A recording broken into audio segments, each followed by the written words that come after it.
Hello, and welcome to Lesson 9. This lesson will cover our final periodic trend, electronegativity, which is very similar to electron affinity, so we're going to cover them both together.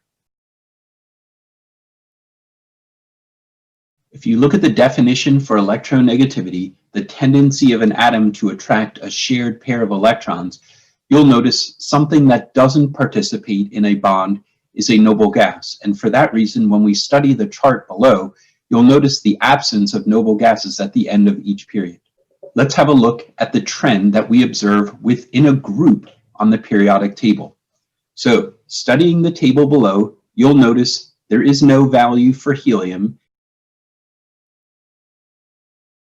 So, beginning with fluorine, notice the trend within a group. Fluorine is higher than chlorine, which is higher than bromine, which is higher than iodine. So, within a group, the electronegativity value decreases. That means as electrons get further and further away from the nucleus, the ability of the nucleus of one atom to attract the electrons of a nearby atom goes down. It decreases. Now, if we look at the trend within a period, going from left to right, you'll notice going from lithium to fluorine, electronegativity increases. This is due to a few factors. Number one, as we go across the periodic table, we have previously learned that atomic radius decreases. That means electrons on the outermost level are closer to the nucleus. Therefore, electrons that are in a shared pair are also closer to the nucleus. So the nucleus of one atom is going to be more effective at attracting the electrons of a nearby atom, which is what's going on in electronegativity. We see that pattern repeat as we look at the third period, which goes from sodium to chlorine, the fourth period, which goes from potassium to bromine, and the fifth period, which goes from rubidium to iodine. Now let's have a look at electron affinity. As you can see from the definition, electron affinity is the amount of energy released when an electron is added to a neutral atom or molecule in the gaseous state to form a negative ion. This is kind of like the opposite of what we saw for ionization energy, which was the amount of energy we had to put in order to remove an electron. Here, we're adding an electron to an atom and measuring the amount of energy released. First thing you'll notice is all the way on the right side of the periodic table, the noble gases do not have values for electron affinity. That is because they already have a complete octet of electrons. Therefore, they're not going to accept an additional electron.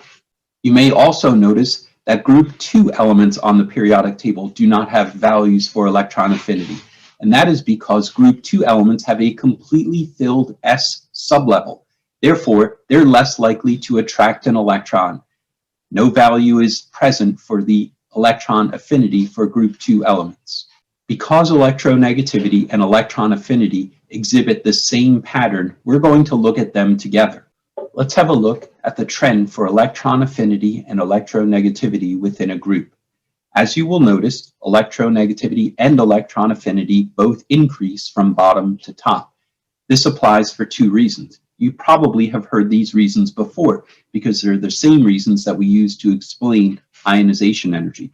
First, elements near the top of a group are smaller. That means the nucleus of one atom is going to be more effective at attracting the electrons of a nearby atom. And second, atoms at the top of a group exhibit less electron shielding. Therefore, there are less inner energy level electrons interfering with the ability of the nucleus to attract outermost electrons. If we study that trend across a period, you'll notice that both electronegativity and electron affinity increase with an increase in atomic number, or left to right across the periodic table. This is because elements on the right side of the table, not including the noble gases, have higher effective nuclear charges and smaller sizes. This makes them more efficient at attracting additional electrons. Remember, noble gases will not attract additional electrons because they have filled outer energy levels. 2 electrons in the case of helium, 8 electrons in the case of neon, argon, krypton, and xenon. Okay, that wraps up the trends for electronegativity and electron affinity. If you have questions as you go through this, please jot them down and ask them during office hours or post them in the discussion board in the Unit 3 folder on Schoology. Thanks, everyone. Have a great week.